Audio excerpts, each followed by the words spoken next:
Roma avanzó al paso de sus invencibles legiones, la más formidable maquinaria militar que vieran los siglos. Estas balas de plomo fueron usadas con eficacia mortal por sus honderos. Desde Numancia hasta Astúrica Augusta, todo el norte de Hispania quedó romanizado.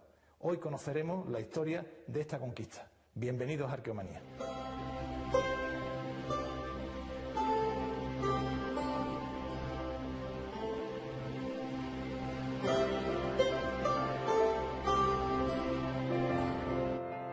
Sus objetivos eran claros: el control político, económico y militar entre las Islas Británicas y la India.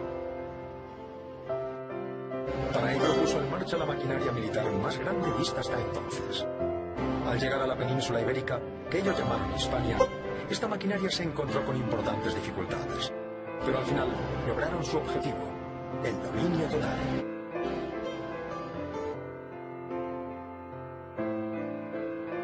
Las zonas meridionales y el Levante pasaron sin dificultad a formar parte de Roma tras la derrota de los cartagineses.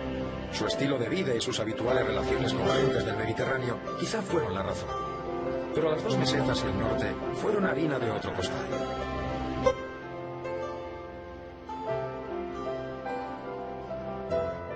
Numancia, ciudad de los arévalos, símbolo de resistencia en todo el mundo, al igual que Masada, ensalzada por Cervantes en su obra homónima, era un paso estratégico de gran importancia. Desde Numancia lo que tiene es un control impresionante de todo el reborde montañoso del sistema ibérico. Por tanto, aparte de ese reborde montañoso, es todo el Alto Duero. Por tanto, la comunicación, el tránsito entre lo que es el Valle del Ebro y el Alto Duero, y lógicamente hasta lo que es propiamente la zona donde el Duero ya se abre, es decir, lo que podríamos llamar el Duero Medio, es decir, toda esa zona es completamente controlada por Numancia. En Roma, una vez que está en la península ibérica por su enfrentamiento con los cartagineses, es cuando se plantea, una vez que ha solucionado ese problema, se plantea conquistar el resto de la península. Por tanto, va remontando el río Ebro y en un momento determinado da el salto al interior del sistema ibérico, y ahí lógicamente está Numancia en una posición estratégica. Los arévacos de Numancia, al contrario de lo que se piensa, no entraron en guerra con Roma por un prurito nacionalista, sino por una coyuntura. El conflicto entre el mundo celtibérico y el mundo romano se suscita sobre todo a partir del año 153. Es decir, la ciudad de Ségeda había empezado a edificar una nueva muralla y a concentrar de grado por la fuerza a la población del entorno. Bien, eso para los romanos suponía violar el Tratado de Graco. Por tanto, Roma dice que si sigue con esa actitud le declara la guerra, y así fue. Cuando realmente va a llegar el ejército romano, los egedenses todavía no habían acabado de fortificarse, entonces huyen, dejan su ciudad y van a pedir ayuda a Numancia. Bien, se trasladan a Numancia y Numancia los acoge como aliados y amigos. Eso es lo que dicen los textos, y dice Floro añade Floro. De esta manera tan injusta entró Numancia en la guerra.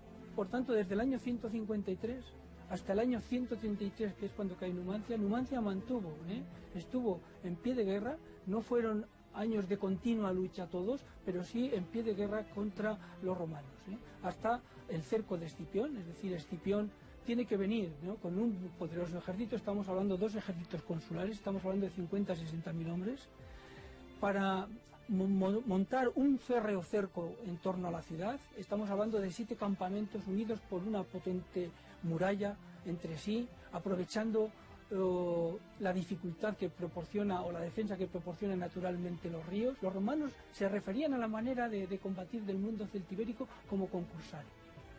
¿Cómo podríamos traducir el término concursare? Como guerra de guerrillas. El guerrero celtibérico conocemos que participaba como mercenario en los ejércitos romanos, También era una manera de adquirir prestigio y de adquirir riqueza. En el año 133 a.C., después de 11 meses de asedio, la ciudad cae por inanición, y nos dicen los textos que Escipión dio Numancia y su territorio a aquellos indígenas que le habían ayudado a conquistarla. Al observar una casa celtibérica, reconstruida de manera científica, nos resulta más sencillo comprender el modo de vida de un guerrero numantino. Hay 2 ciudades superpuestas y de alguna manera esas 2 ciudades se ajustan bastante en urbanística, tienen una urbanística bastante parecida, Bien, lo que sí que cambian claramente son las casas, Frente a la ciudad celtibérica, donde las casas son más pequeñas y están compartimentadas en 3 estancias, es decir, lo que llamamos la casa tripartita celtibérica, bien, bueno, pues son casas pequeñas, es decir, solo hay un vestíbulo donde se llevan a cabo las actividades artesanales con una trampilla en el suelo para acceder a una estancia subterránea. Esa estancia subterránea tiene una finalidad fundamental y es la de conservar los alimentos. A su vez, de ahí pasamos a una estancia más grande, mayor, que ocupa el centro, que se dedica a los asuntos de la vida, donde vive la familia, donde come, donde duerme, es decir, donde hace prácticamente la vida. Bien, donde está el hogar, en el suelo, los bancos corridos a su vez más bajos, porque toda la actividad se desarrolla en el suelo, y eso nos permite tener también techos más bajos y, lógicamente, tener un espacio más fácil de caldear. Y finalmente la tercera estancia, al fondo de la casa, está ocupada por la despensa donde se guardan los alimentos que se procesan diariamente en el hogar y también útiles de trabajo. Bien, esta es la casa celtibérica, mientras que la casa que tenemos en la ciudad de época romana son casas mucho más grandes, con muchas más estancias y con muchas más habitaciones, ¿no? Y por tanto con hogares elevados, con bancos corridos más altos, es decir, donde nos vamos a encontrar como en ese espacio doméstico los numantinos de época romana se desenvolvían a la misma altura a la que nos movemos en nuestros espacios domésticos actuales, con la cocina a la misma altura, las zonas de sentarse a la misma altura y la mesa también a la misma altura.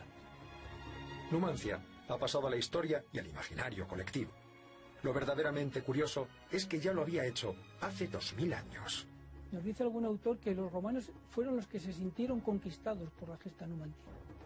Y esto es así hasta tal punto que es la ciudad más citada en la antigüedad, más de 300 veces por más de 20 autores, como referencia de la lucha o como ejemplo de la lucha de un pueblo por su libertad. Numancia fue un objetivo estratégico por su importancia geográfica. Astúrica Augusta también, con el agravante de ser el bastión necesario para defender la explotación minera de las médulas. La vinculación entre Astúrica y la gran mina de las médulas es total, ¿no? Es más, la razón de ser de Astúrica Augusta está y radica su origen precisamente en todas las explotaciones de oro que se encuentran en el noroeste de Hispania, ¿no? Por tanto, este sería un núcleo importantísimo desde donde se llevaría a cabo el control de esas explotaciones mineras y, por supuesto, la distribución del mineral de oro que iba saliendo. En cuanto al tipo de población que podía estar aquí asentada, pues creemos que habría un alto funcionariado importante encargado, como digo, de la administración de esas minas. Y luego, claro, pues toda la población que requiere pues una clase social, digamos, de cierta alcurnia, ¿no? Los astures extendían su territorio desde el Esla hasta la cornisa cantábrica. La ciudad de Lancia, próxima a León, puede darnos muchas claves sobre este misterioso pueblo, del que todavía no se ha encontrado, por ejemplo, ningún enterramiento.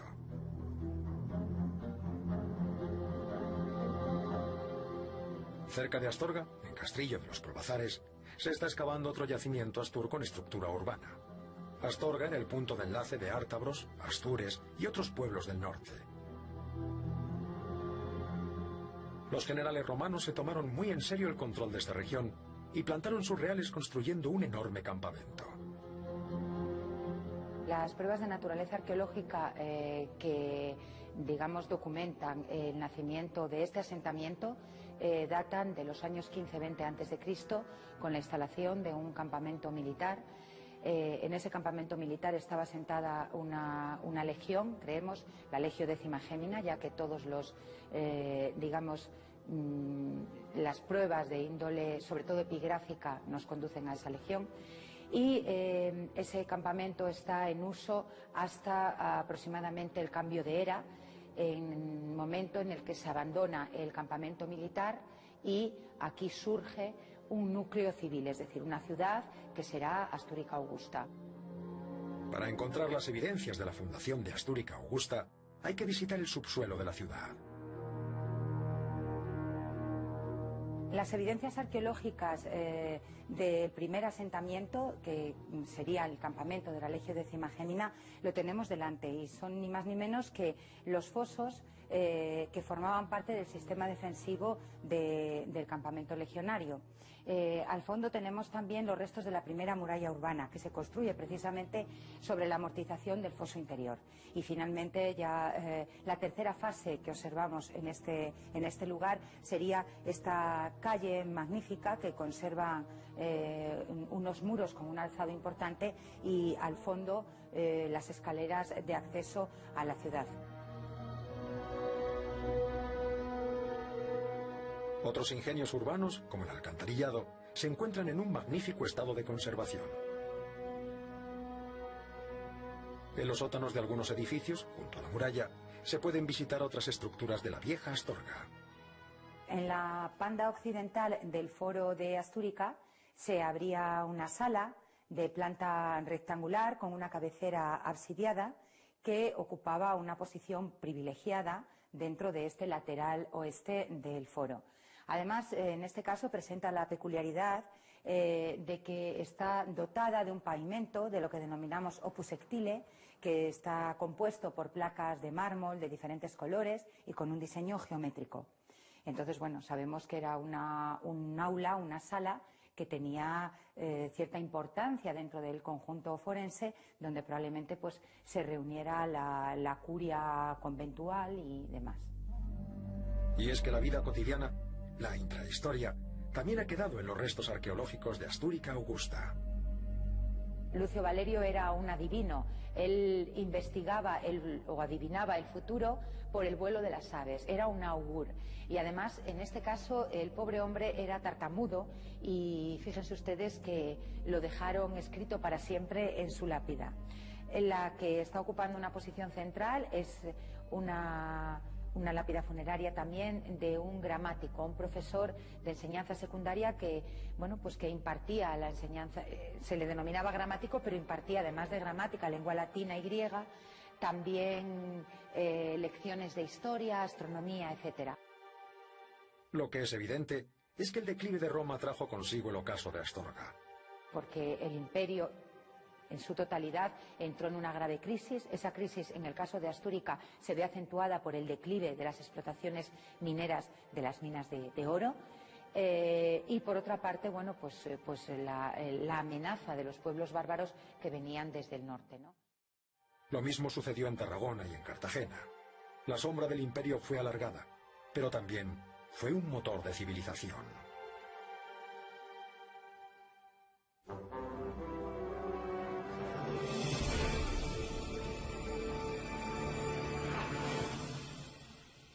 Desde pequeña siempre he tenido mucho interés en las cuevas, en los abrigos, en las pinturas rupestres, y siempre tuve la idea muy clara de que lo que me gustaría era conocer cómo vivieron estos grupos en el pasado. No tenemos que excavar los yacimientos por completo, porque aunque ahora pensamos que tenemos las técnicas más actualizadas para excavar estos yacimientos, estoy completamente segura que de aquí a 100 años habrá mejores técnicas que permitan reconstruir cuál fue el comportamiento humano en el pasado. Entonces creo que deben dejarse yacimientos sin excavar completamente. De momento con lo que estamos sacando estamos más que contentos, pero veremos lo que sale. Esto es una sorpresa, nunca sabes lo que vas a sacar. Paciencia.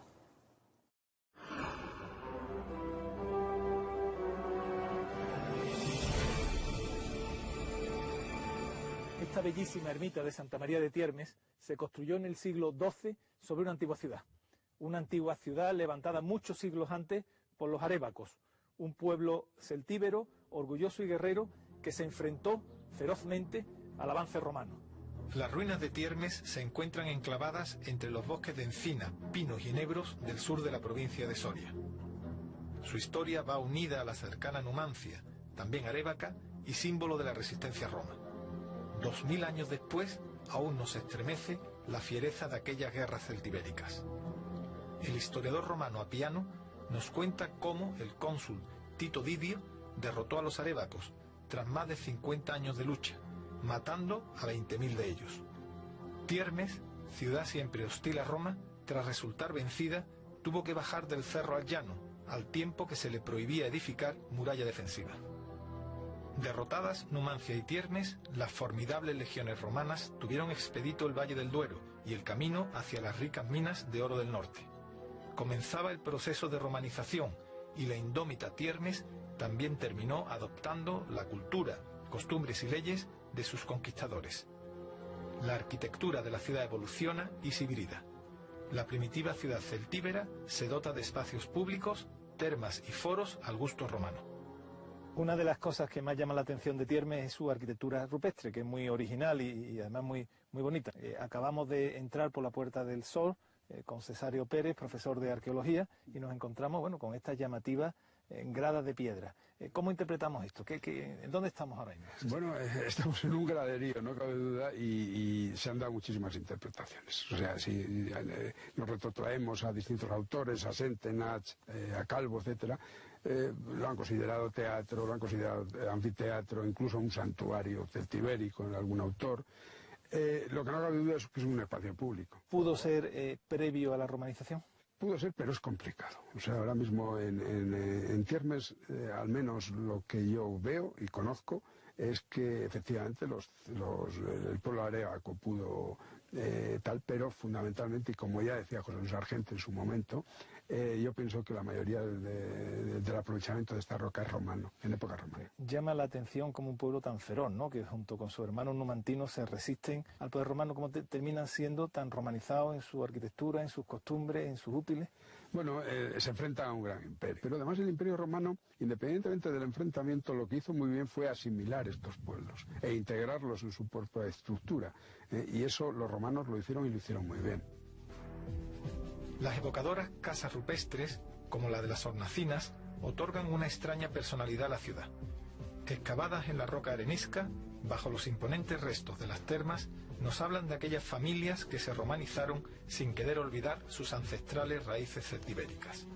Estamos en el conjunto meridional, digamos, en la parte sur de Tiermes, donde se refugiaban por el clima, etcétera, los habitantes termestinos. Y concretamente, en el que estamos, es lo que se ha llamado tradicionalmente las casas de Taracena, debido al nombre que excavó en su momento, ¿no? Blas Taracena, uno de los arqueólogos importantes españoles, que fue director del museo. Que llamó a Tiermes la Pompeya española. Efectivamente. Cada hueco de esto era una casa y tenía varios pisos, ¿no? Efectivamente. Aquí hay incluso bodegas, tenemos, y zonas de depósitos de aguas también. Solo tenemos que ver un poco lo que es la bajada y subida de los niveles inferiores a los niveles superiores con escaleras. En teoría, este conjunto, digamos que tendríamos como dos zonas de habitación, que están mediatizadas por estas escaleras centrales que delimitan el conjunto de una serie de habitaciones que, dependiendo del conjunto, pueden ser 3 a 4. La ciudad adornada de termas y palacios precisaba agua. Y para solucionar este problema se aunaron la ingeniería romana con las antiguas técnicas celtibéricas de talla de la roca, que parece hendida por el tajo de un gigante. Fruto de este matrimonio nacen los originales acueductos rupestres que alimentaron la ciudad a través de dos grandes ramales, uno de los cuales finalizaba en un palacio y el otro en el mismísimo foro de la ciudad. Regresamos a través de la Puerta del Oeste. Desde la mansión de un rico hombre nos dirigimos hacia el foro, centro neurálgico de la vida pública, social y política de las ciudades romanas. El soberbio foro de Tiermes, que sigue el canon imperial, nos habla de una plena romanización que convive en la zona meridional de la ciudad con las antiguas casas rupestres. El foro en todas las ciudades romanas, y en Tiermes no es una excepción, es, digamos, el centro neurálgico de tanto social como político y económico de las ciudades romanas. Una especie de plaza mayor. Digamos, es una plaza mayor con aditamentos. A medida que se va desarrollando se van añadiendo... Porque hay poder civil, hay religioso, hay templos. Hay templo, efectivamente, y hay poder económico. Aquí hay una calle principal que sería porticada, una calle porticada, por tanto, y estas tabernas se vendía, bueno, de producto alimenticio, de otro tipo de alimento, bebida. De todo tipo. Las tabernas son, bueno, genera un proceso económico, sean verduras, o sea, otro tipo de utensilios necesarios para la vida en una ciudad romana. Los pueblos celtíberos incineraban a sus muertos y depositaban las cenizas en unas urnas cerámicas que enterraban con un ajuar, que en el caso de los guerreros incluían sus característicos puñales y espadas de hierro. La vieja necrópolis celtíbera continuó usándose durante los primeros siglos de la romanización. Resultan estremecedoras las tumbas excavadas en roca que jalonan el camino a Carratiermes. Son tumbas antropomorfas, las estamos dando una cronología complicada, entre época tardo-romana hasta época alto medieval. Son tumbas muy superficiales, se depositaba el muerto y ¿cómo se tapaban? Para que... Bueno, presuponemos que normalmente se pueden tapar con laja de piedra, pero presuponemos que también se ha tapado con madera en determinados momentos. Lo que sí quizás sea interesante a la hora de ver la adscripción cronológica de estas tumbas son las estelas rupestres de época romana que tenemos en la parte de atrás. Que no hay precedente, no son muy originales, ¿no? Son originales, han pasado muy desapercibidas hasta que el catedrático de Valladolid, José Antonio Abasolo, y el catedrático de la Universidad de Barcelona, Max Mayer, hicieron un articulito pequeño sobre ellas y lógicamente es de las cosas más interesantes. La arquitectura rupestre de Tiermes aún nos habla de la fiereza de los arébacos, que, incluso romanizados, siguieron enraizados en sus ancestrales costumbres celtibéricas.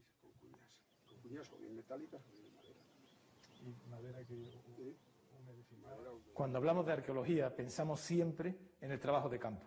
Sin embargo, existen otras actividades igual de fundamentales. Nos despedimos hoy conociendo los laboratorios y los talleres de restauración. Y no olviden que en el próximo programa continuaremos contándoles lo que ocurrió hace mucho, mucho tiempo.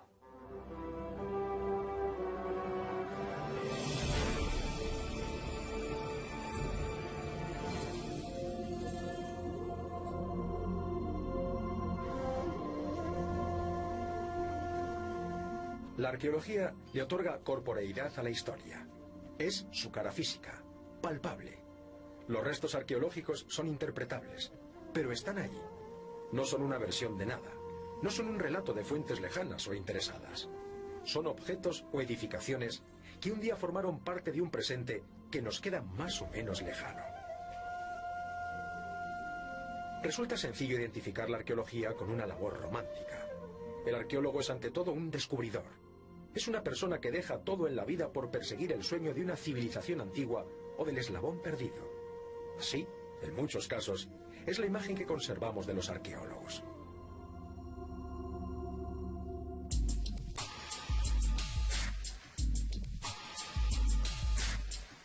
Pero la realidad, con tener algunas gotas de ese viejo romanticismo, es bien diferente. Hoy en día, los trabajos de la arqueología tienen mucho de científicos y de multidisciplinares. La arqueología de campo sigue siendo imprescindible, pero es insuficiente si no se desarrollan después otras labores de índole científica. Lo normal es identificar a los arqueólogos con ropajes de aventura, aunque cada día es más frecuente que lleven batas blancas. Desde el lavado de sedimentos a pie de excavación, hasta la catalogación en un primer campamento base, muchas veces instalado en un humilde colegio, pasando por la compleja restauración de piezas fragmentadas, los trabajos de la arqueología son específicos y complejos. La arqueología se parece mucho al trabajo de los forenses de las películas y series americanas. De cualquier pequeño descubrimiento puede salir un hilo conductor que lleve a los investigadores hacia un gran descubrimiento. Se pueden encontrar, por ejemplo, restos que nos indiquen que la producción de vino se remonta a épocas anteriores a lo que se pensaba. Entonces se plantea una revisión histórica. Al pasar una delgada capa de mineral por un microscopio electrónico y cotejar los resultados con una gran base de datos europea, puede establecerse la procedencia de un collar de mineral. A veces resulta que el origen es mucho más lejano de lo que se creía. El trabajo en los laboratorios es muy minucioso, es casi una tarea intimista. Hay que ser riguroso y no dejarse llevar por las emociones. Este es un gran mérito. Hasta que no se contrastan los datos, no se pueden hacer conjeturas. Y a veces, este proceso es muy largo, puede durar años. Cuando se anuncian las grandes novedades arqueológicas o paleontológicas, se ignora en general que se trata del trabajo de grandes equipos que se han dejado la piel ante un microscopio. Una de las tareas fundamentales es la restauración de las piezas que se encuentran en las excavaciones. Hay que pensar que la mayor parte de estas piezas han estado bajo toneladas de tierra durante siglos. Tras recoger delicadamente todos los fragmentos posibles, se procede a labores de limpieza y consolidación. En la mayoría de las ocasiones, cuando se mira un jarrón espectacular o una vieja espada en un museo, ha existido detrás un enorme esfuerzo. Cualquier restauración puede ser destructiva o invasiva. Hay que emplear el microscopio y los productos químicos adecuados para no dañar las piezas. Y luego viene esa tarea de hacer puzzles con decenas de pequeños trocitos de cerámica. Gracias a ese trabajo oscuro, invisible, podemos obtener el verdadero conocimiento, sintetizado y contrastado, que nos hace aproximarnos al pasado con mayor verosimilitud.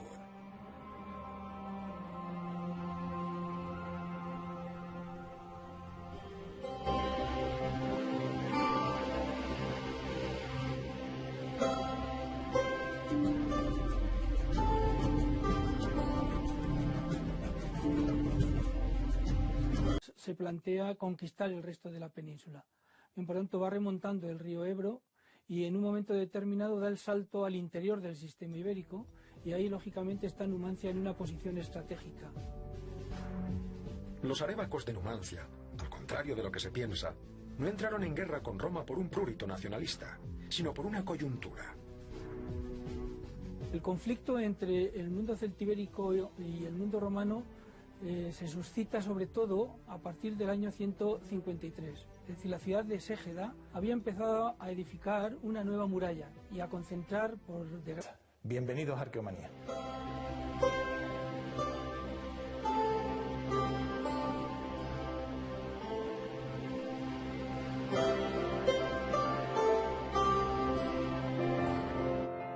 Sus objetivos eran claros: el control político, económico y militar entre las Islas Británicas y la India. Para ello puso en marcha la maquinaria militar más grande vista hasta entonces. Al llegar a la península ibérica, que ellos llamaron Hispania, esta maquinaria se encontró con importantes dificultades.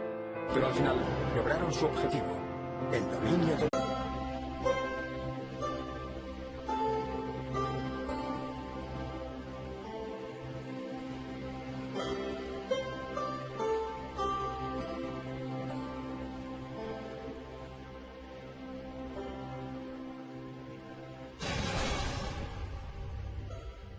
Roma avanzó al paso de sus invencibles legiones, la más formidable maquinaria militar que vieran los siglos. Estas balas de plomo fueron usadas con eficacia mortal por sus honderos. Desde Numancia hasta Astúrica Augusta, todo el norte de Hispania quedó romanizado. Hoy conoceremos la historia de esta conquista.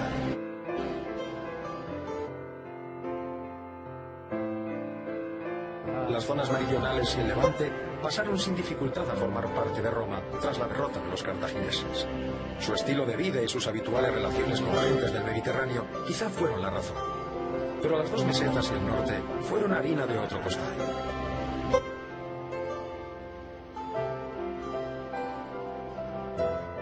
Numancia, ciudad de los arévacos, símbolo de resistencia en todo el mundo, al igual que Masada, ensalzada por Cervantes en su obra homónima, era un paso estratégico de gran importancia. Desde Numancia lo que tiene es un control impresionante de todo el reborde montañoso del sistema ibérico. Por tanto, aparte de ese reborde montañoso, es todo el Alto Duero. Por tanto, la comunicación, el tránsito entre lo que es el Valle del Ebro y el Alto Duero, y lógicamente hasta lo que es propiamente la zona donde el Duero ya se abre, es decir, lo que podríamos llamar el Duero Medio, es decir, toda esa zona es completamente controlada por Numancia. Roma, una vez que está en la península ibérica por su enfrentamiento con los cartagineses, es cuando se plantea, una vez que ha solucionado ese problema,